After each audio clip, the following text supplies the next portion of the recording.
Hello बच्चों, let's see this question. This question says from the velocity time graph of uniform accelerated motion deduce the equation of motions in distance and velocity. तो यहाँ पे देखिए आपको straight line आपको क्या दे रखा है, कांस्टेंट एक्सेलरेशन मोशन दे रखा है। तो सबसे पहले तो की कॉन्सेप्ट लिखिए। यहाँ पर आपका की कॉन्सेप्ट क्या होगा? की कॉन्सेप्ट आपके पास constant acceleration motion, constant acceleration motion, और कह सकते हैं इसको स्ट्रेट लाइन मोशन भी, जिसके अंदर एक्सेलरेशन आपका क्या है, कांस्टेंट है। तो यहाँ पर देखिए वेलोसिटी टाइम ग्राफ के हेल्प से अपने को इक्वेशन बतानी मोशन की इन टर्म्स ऑफ डिस्टेंस और वेलोसिटी की। तो यहाँ देखिए क्या करें, जो आपके पास जो इक्वेशन ऑफ मोशन है बेसिकली, और एक्सीलरेशन कांस्टेंट दे रखा है। तो अज्यूम करें कि मान लीजिए आपके पास कोई भी इस तरीके से पार्टिकल है। सपोज करिए इसकी इनिशियल वेलोसिटी u है और यहाँ पर एक्सीलरेशन क्या है, कांस्टेंट है, मान लीजिए a के बराबर है, जिसकी वैल्यू, तो क्या होगा, धीरे धीरे ये जब टाइम के साथ आगे जाएगा पार्टिकल, तो एक्सेलेटेड मोशन है, इसका मतलब आपके पास वेलोसिटी बढ़ेगी। तो मान लीजिए इनिशियल पॉइंट है, इसको a बोल देते हैं, और फाइनल पॉइंट है b। मान लीजिए यहाँ तक जाता है टी टाइम तक, तो इसकी वेलोसिटी इंक्रीज होगी, तो बोल देते हैं ये कितनी u, और कितना टाइम लगता है यहाँ पर जाने में, टी टाइम लगता है। तो जो एक्सेलेशन होता है basically change in velocity upon time. तो चेंज इन वेलोसिटी क्या होगी, final velocity minus initial velocity, that is v minus you upon T. तो यहाँ से इक्वेशन आ जाएगी v minus U equal to A T. तो v इज इक्वल टू कितना हो गया, u प्लस ए टी। और ये सारी आपके पास वेक्टर क्वांटिटीज होती हैं, तो यहाँ पे वेक्टर सिंबल आएगा आपके पास हर एक के पास। तो यानी कि आपके पास एक इक्वेशन ऑफ मोशन होगी v is equal to you plus A T. और अपने को इसका ग्राफ बनाए, तो अपने ग्राफ के हेल्प से बताने इक्वेशन से, बाकी किसकी, डिस्टेंस और वेलोसिटी के लिए। तो यहाँ देखिए आपका जो v is equal to you plus A T की बात करते हैं, तो ये वेलोसिटी टाइम ग्राफ दे रखा है। तो ये कौन सी लाइन होगी, स्ट्रेट लाइन होगी। कैसे कि आपके पास जो y इक्वल टू क्या है, एम एक्स प्लस सी होता है, यहाँ पर एम एक्स प्लस सी। तो यहाँ पर जो ग्राफ बन रहा है वी और टी के बीच में, तो देखिए दोनों की पावर, अगर वाई और एक्स की पावर आपके पास वन होती है तो स्ट्रेट लाइन बनती है। और किस तरीके से होगा ये ग्राफ आपका, इधर ये आपका वी कोऑर्डिनेट है और ये टी है। तो पार्टिकल के पास क्या है, यहाँ पर कंपेयर करें, तो वाई तो वी के बराबर हो गया, और टी के साथ आपके पास ए है, यानी कि स्लोप किसके बराबर होगी, एम के बराबर होगी। और इंटरसेप्ट कितना है, यू के बराबर। तो ये मान लीजिए आपके पास इंटरसेप्ट हो गया, जिसकी वैल्यू कितनी, यू है। और आपके पास लाइन कैसे जाएगी, straight line with positive slope. तो यानी कि आपके पास ये वी टी ग्राफ कुछ इस तरीके से होगा। और इसके अपन अगर मान लीजिए कहीं पर भी स्लोप निकालें थीटा, ये एंगल, तो टेन थीटा या एम, ये क्या होता है, टेन थीटा या एम, जिसको स्लोप से नोटेशन देते हैं। तो इसकी वैल्यू किसके बराबर होगी, ए के बराबर होगी। तो मान लीजिए आपका पार्टिकल किसी भी टाइम टी पर यहाँ तक पहुँच जाता है। सपोज करिए यहाँ तक पहुँच गया आपके पास, ये इनिशियल पोजीशन थी और ये फाइनल पोजीशन है आपके पास। तो आपको यहाँ पे दो डायग्राम दिख रहे होंगे, एक तो ऊपर ट्रायंगल दिख रहा है, नीचे एक रेक्टेंगल दिख रहा है। मान लीजिए टाइम है टी।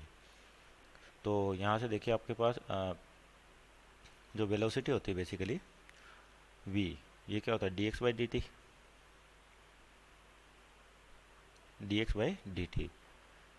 तो यहाँ से अपन लिख सकते हैं डी एक्स इक्वल टू कितना हो जाएगा, V D T, V D T. और इसका इंटीग्रेशन करें, तो आपका जो इंटीग्रेशन वी डी टी है, ये बेसिकली क्या, area under velocity time graph, area under velocity time graph.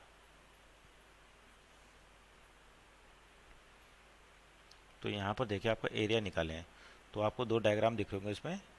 एक तो क्या है, आपके पास ये रेक्टेंगल है ऊपर की ओर, और ये नीचे क्या है आपके पास, एक ऊपर तो ट्रायंगल है, सॉरी, नीचे रेक्टेंगल बन रहा है। तो यहाँ पर वैल्यू यू है, तो ये वैल्यू कितनी, यू के बराबर है। और यहाँ पे इनिशियल, और कितना चल जाएगा, यहाँ से यहाँ तक की डिस्टेंस निकाले अपन, ये वाली। तो ये देखिए v is equal to you plus A T. तो फाइनल वेलोसिटी कितनी है इसकी, u है। तो यानी कि ये वैल्यू हो जाएगी किसके बराबर, ए टी के बराबर। तो यहाँ पर देखिए हमारे इसको वन बोल देते हैं, इसको टू कह देते हैं ट्राइंगल को। तो आपका एरिया निकालें, यहाँ पर एरिया, तो नीचे वाले का एरिया दिखा है, ये यहाँ से यहाँ तक कोऑर्डिनेट कितना टी है। तो ये हो जाएगा सिंपल यू टी प्लस आपके पास क्या है, ट्राइंगल है यहाँ पर। तो तो कितना, हाफ बेस इंटू हाइट। तो हाफ बेस कितना है इसका, यू टी के बराबर, plus half A T square. तो यहाँ पर ट्राइंगल देखें, तो ये ट्राइंगल का एरिया देखें अपन क्या हो जाएगा, ये तो होगा सिंपल रेक्टेंगल, ये ट्राइंगल है, तो हाफ बेस इंटू हाइट। तो हाफ बेस कितना आपका टी के बराबर, और हाइट कितनी इसकी, ए टी के बराबर। तो यानी कि आपका जो इक्वेशन ये एरिया हो जाएगा U T plus half A T square हो जाएगा। कितना हो जाएगा, U T plus half A T square. तो ये क्या आ गया आपके पास, एरिया आ गया। अब यहाँ देखिए जो आपका एरिया है वो बेसिकली किसको बताता है, डिस्प्लेसमेंट को बता रहा है, यानी कि यहाँ से लिख सकते हैं अपन dx की वैल्यू किसके बराबर होगी, और x आ जाएगा इसका इंटीग्रेशन, तो ये हो जाएगा U T plus half A T square. तो ये हो गया आपके पास डिस्टेंस और टाइम के साथ इक्वेशन, सेकंड इक्वेशन। और डिस्प्लेस चाहे तो उसको, अगर स्ट्रेट लाइन मोशन है, कोई भी डायरेक्शन चेंज नहीं हो रही, तो डिस्टेंस आपका डिस्प्लेसमेंट के बराबर होता है, तो उसको वेक्टर फॉर्म में लिख सकते हैं, X equal to U T plus half A T square. तो ये हो गया आपका दूसरी इक्वेशन। और मान लिया आपको पहली इक्वेशन, एक तो अपने पास ए की वैल्यू कितनी है, V minus you upon T.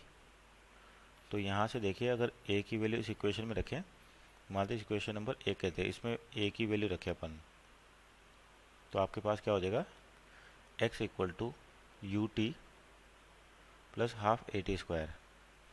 ए की जगह क्या रखें अपन, v minus you upon T.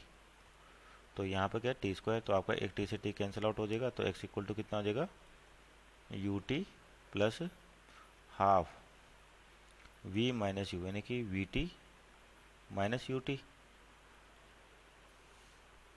तो देखिए अब तीसरी इक्वेशन मोशन की बात करते हैं, तो आपके पास जो एक्सेलेरेशन था बेसिकली कितना था, V minus you upon T. तो यहाँ से अगर टी की वैल्यू निकाले अपन, तो ये हो जाएगा वी माइनस यू अपॉन ए। तो मान लेते इक्वेशन नंबर एक है, तो फ्रॉम वन, यहाँ पे टी की वैल्यू रखें फ्रॉम वन, तो आपके पास क्या हो जाएगा, x equal to you T. तो u की जगह कितना होगा आपके पास, v minus you upon A plus half A T square, यानी कि 1/2 ए की ए टी स्क्वायर, और टी की वैल्यू कितनी आपके पास, v माइनस यू का स्क्वायर अपॉन ए स्क्वायर हो जाएगा। तो एक ए से एक कैंसिल आउट हो जाएगा, एलसीएम आएगा तो 2a। तो पहले ब्रैकेट ओपन करें यहाँ पे, U V minus you square plus half, ये हो जाएगा ए का स्क्वायर माइनस बी का, ए का स्क्वायर प्लस बी का स्क्वायर माइनस 2ab। तो a square means b square plus u square minus 2ub। तो ये हो गया, और इसको ओपन करें, और यहाँ पर आपके पास अपॉन में a है, और यहाँ पर भी कितना a है, तो इसका एलसीएम आएगा 2a। तो इसको फर्दर सोल्व करें, अपने पास क्या इक्वेशन हो जाएगी, एलसीएम आएगा 2a, तो 2ax इक्वल टू आपके पास बचा u और एलसीएम कितना है, 2 आपका 2a था, तो यानी कि यहाँ पर मल्टीप्लाई में 2 आ जाएगा, यानी कि 2ub minus 2u square, 2ub minus 2u square. और इधर देखिए आपके पास v square plus u square minus 2ub, तो ये हो जाएगा v square plus u square minus 2ub। तो यहाँ से 2ub कैंसिल आउट हो जाएगा, और u स्क्वायर और माइनस का u स्क्वायर है, तो यानी कि बचेगा V square minus you square equal to 2ax। तो ये आपके पास थर्ड इक्वेशन ऑफ मोशन आ गई, V square minus you square equal to 2ax। तो ये हो गया आपके पास थर्ड इक्वेशन, और वेक्टर फॉर्म में लिखें तो v vector square minus u vector square equal to 2a vector, और आपका x क्या बेसिकली डिस्प्लेसमेंट बताता है, तो यानी कि x वेक्टर। तो इक्वेशन होगी वेक्टर फॉर्म है। तो आपको इक्वेशन ऑफ मोशन बनाती है with the help of velocity time graph. तो अपने पहले इक्वेशन क्या, s v is equal to you plus A t, दूसरी s equal to U T plus half A T square, और तीसरी v square minus you square by 2ax। Hope you understood well, best of luck.